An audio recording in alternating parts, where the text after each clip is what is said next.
On the rocky edge of Newport, Rhode Island, where Atlantic waves crash against stone and salt hangs in the air, a mansion rises like a myth. A summer cottage so enormous, so lavish, it feels closer to a Roman palace than an American home. This is the Breakers, built at the height of the Gilded Age for the Vanderbilt family, a place designed to dazzle, to dominate, and to announce a single message: power. From a distance, the house looks permanent, like it was always meant to sit above the ocean. But the name hints at what waits below the glamour. Waves break, seasons break, fortunes break, and time doesn't care how much marble you imported.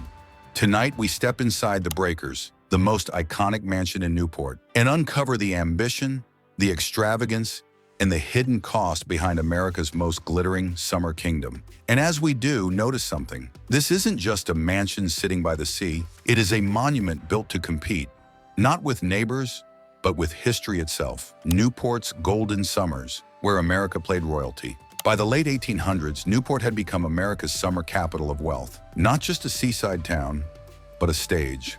Every season, private trains and carriages delivered a new aristocracy to the coast. Families whose fortunes were built in railroads, steel, finance. People who wanted the world to see them as modern nobility. They called their mansions cottages, but the word was a joke everyone understood. Because these weren't homes built for comfort, they were built for competition. The size of your ballroom, the height of your ceilings, the number of servants moving silently behind the scenes. In Newport, luxury wasn't quiet, it was performance. The season was short, only a few weeks, but the social stakes felt enormous. Invitations mattered, introductions mattered, where you dined, who entered your drawing room, and who never did.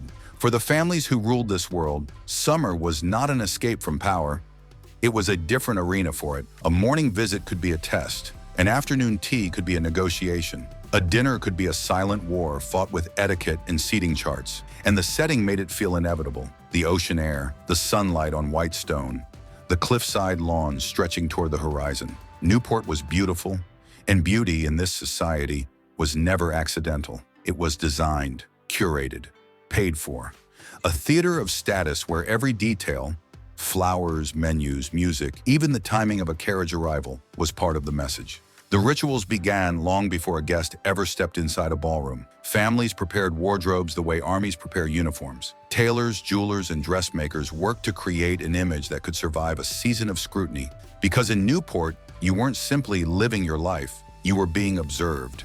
And observation created pressure, the kind that makes people build bigger, host more, spend faster. Even the landscape became part of the theater. A carriage ride along the cliffs was an entrance. A walk on the lawn was a display. And a house like the Breakers, rising above the Atlantic, was the ultimate backdrop. The kind of backdrop that makes every guest look smaller.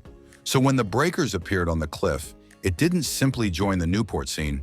It became the scene. Because it didn't whisper wealth, it announced it. And for the Vanderbilts, that announcement had a purpose: to make their place in America feel unquestionable. The Vanderbilt machine, fortune, status, and pressure. To understand the Breakers, you have to understand the family behind it, the Vanderbilts. Their wealth began with movement, steamships, railroads, expansion, and it grew into something almost unimaginable. By the Gilded Age, the Vanderbilt name meant dominance. But wealth of that scale comes with a strange pressure. When everyone knows your name, your home becomes your headline. In the newspapers, the Vanderbilts were an ongoing story. New investments, new purchases, new parties, new scandals, new triumphs. Their lives were treated like national entertainment and national instruction, because America was still learning what it meant to be rich on this scale. Europe had kings and dukes, America had industrialists, and the industrialists built their own version of nobility, not through titles, but through architecture. The mansion became a kind of language. It told guests how to treat you. It told rivals how far behind they were. It told society which doors were open and which were permanently closed. So when Cornelius Vanderbilt II imagined his Newport home, he wasn't thinking about a simple retreat. He was thinking about a monument, a summer palace where every visitor would feel instantly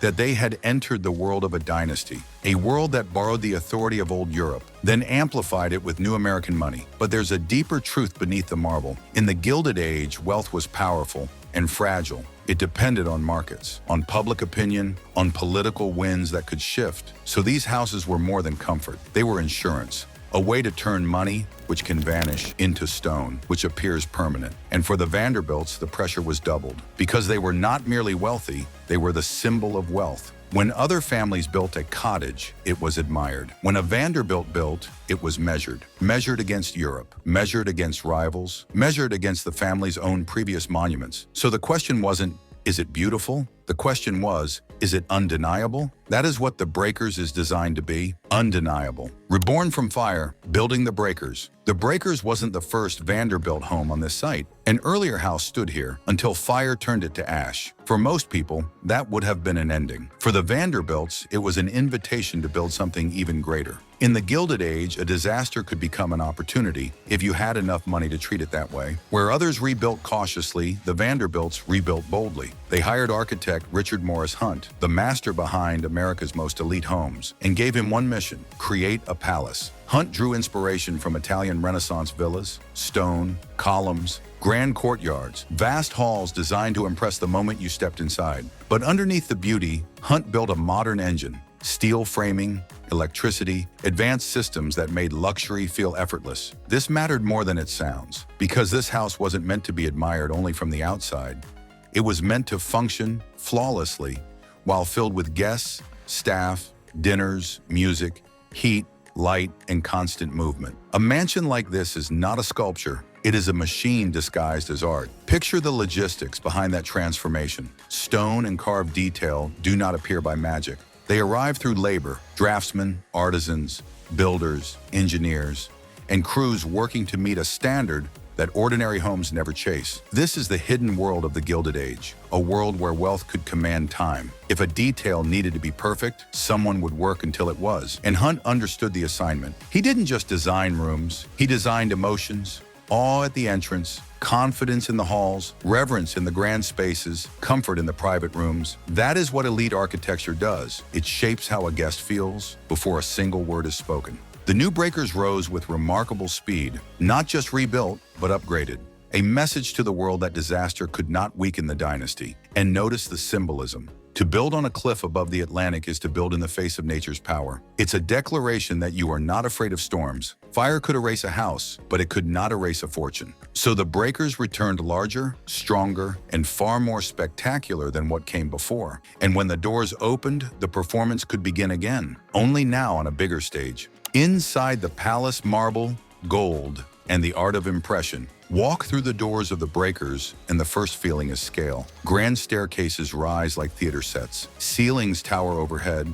Rooms glow with marble, gilt, and carved detail, as if the building itself is dressed for an event that never ends. The Great Hall was designed to overwhelm, not subtly, but immediately. In the Gilded Age, scale was persuasion. If you could make a guest feel overwhelmed, you could make them feel impressed. And if you could make them feel impressed, you could make them believe in your power. Everything here is staged. Every corridor frames a view. Every doorway suggests that just beyond it lies something even more impressive. Then come the rooms that define Newport luxury. The dining room, where meals became rituals of status. The music room, where culture was displayed as carefully as jewels. The libraries and sitting rooms, where power disguised itself as leisure. And everywhere the details. The kind of details that change the way a room feels. The weight of a door, the echo in a hall, the coolness of marble underfoot, the way gold leaf catches light, turning a ceiling into something almost alive. Imagine arriving here for the first time. You step out of a carriage, remove your gloves, and enter a world that feels older than America itself. That is the point. The Breakers does not want you to feel modern. It wants you to feel historical, as if the Vanderbilt name belongs to a lineage that has always existed. And that is why the Breakers feel so cinematic.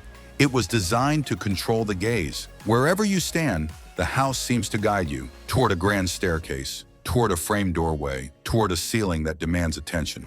Even comfort is curated. Private rooms are arranged to feel warm and human, while public rooms feel like monuments. It's a deliberate contrast: intimacy for the family, spectacle for the world. Now picture the experience of moving through the public rooms. You do not simply walk from one space to the next. You transition as if passing through scenes in a film. A grand hall that makes you lift your head. A corridor that narrows your focus, a doorway that opens into another room like a reveal, and the light does half the work. Daylight makes marble glow. Evening light turns gold accents into warmth. At night, a chandelier becomes a second sun, and everyone beneath it becomes part of the composition. Luxury also lives in the systems that make comfort feel effortless. At the turn of the century, a mansion like this was expected to be ancient in style and modern in function. Plumbing that could serve an entire household at once, heating for vast rooms, lighting that could shift a house from daylight to evening drama with the flip of a switch. Modern convenience was part of the performance, because the message wasn't only that the Vanderbilts had taste, it was that they had control. Step outside and the scale continues. Terraces, lawns, and paths designed for walking, for being seen, for making ordinary life feel like history in the making. And then there is the view,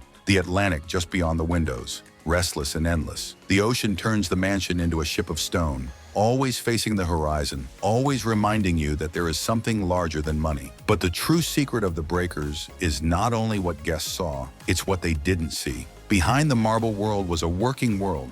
Kitchens, staff corridors, service stairs, an entire hidden system built to keep the illusion perfect. And behind that system lived another kind of life. Early mornings, late nights, endless repetition. To keep a palace perfect, someone must always be working. In the public rooms, the sound is soft. Footsteps on polished floors, distant music, quiet conversation. In the service spaces, the sound is practical. Trays, kettles, laundry, doors, schedules. That contrast is the true architecture of the Breakers. Not just marble and gold, but the separation between those who are seen and those who keep the world running. Because this palace was built to feel effortless, but nothing about it was effortless at all. A summer kingdom, parties, protocol, and the price of perfection. During the Newport season, the Breakers wasn't simply lived in, it was operated. A weekend here followed a rhythm, almost like a script. Mornings could be quiet, but never truly informal. Afternoons were for visits, for promenades, for being seen. Evenings were the main performance. Formal dinners, music, conversation, and the careful choreography of who sat beside whom.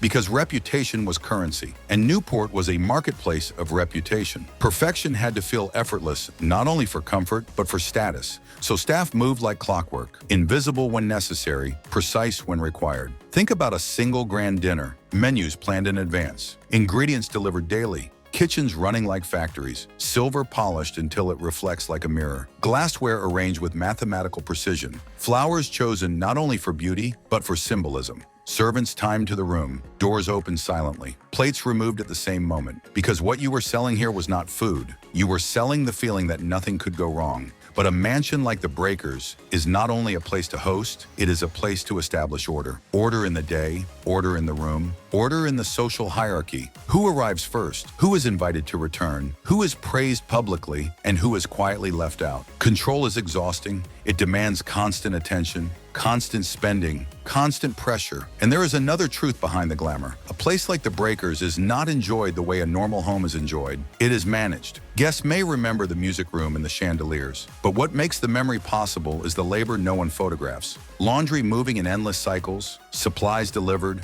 rooms refreshed between events, floors polished until they shine like water. This is the hidden truth of grandeur. It is not one miracle. It is thousands of small tasks, performed again and again, until luxury feels natural. When the guests left, the house didn't rest. It reset. Beds remade, carpets brushed, glass cleaned, arrangements replaced.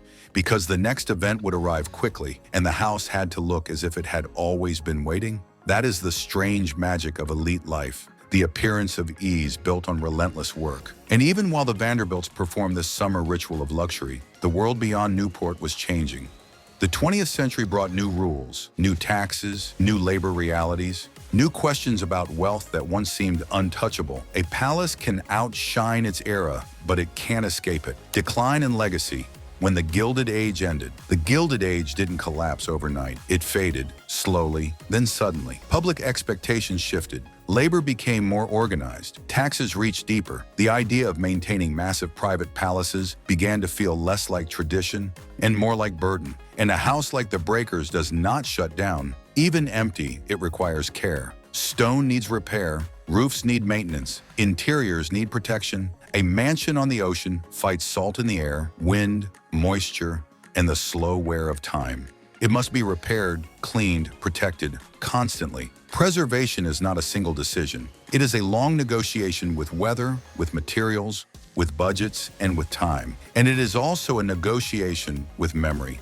Because a mansion like this carries two stories at once. One story is glamour, a summer world of music and marble. The other story is inequality, the quiet reality that a few people could live like this because many people worked to make it possible. As the century changed, those two stories became harder to ignore. The world began to look at palaces differently. What once felt like progress began to feel like excess. This is where many great houses vanish. They are sold, divided, abandoned, or quietly dismantled. Their stories reduced to photographs. But the breakers survived because it represented something bigger than one family's comfort. It represented an era. And when a building becomes an era, its purpose changes. It stops being a private statement and becomes public memory. A mansion built to exclude becomes a place people can enter. A dining room built for a few dozen becomes a room experienced by millions over time. So the story of the breakers does not end when the family stops living here. In some ways, the story becomes even more demanding. Because now the palace must survive not as a private luxury, but as a public legacy.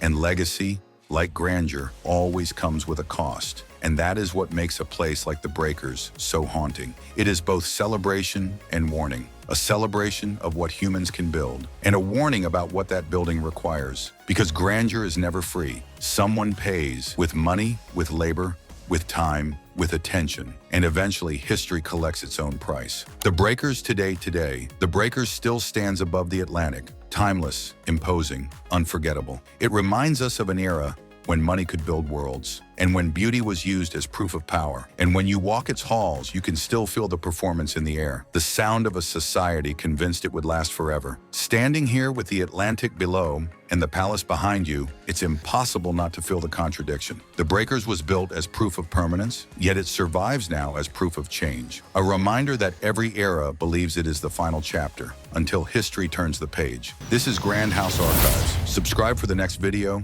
and join us as we continue exploring the greatest houses ever built.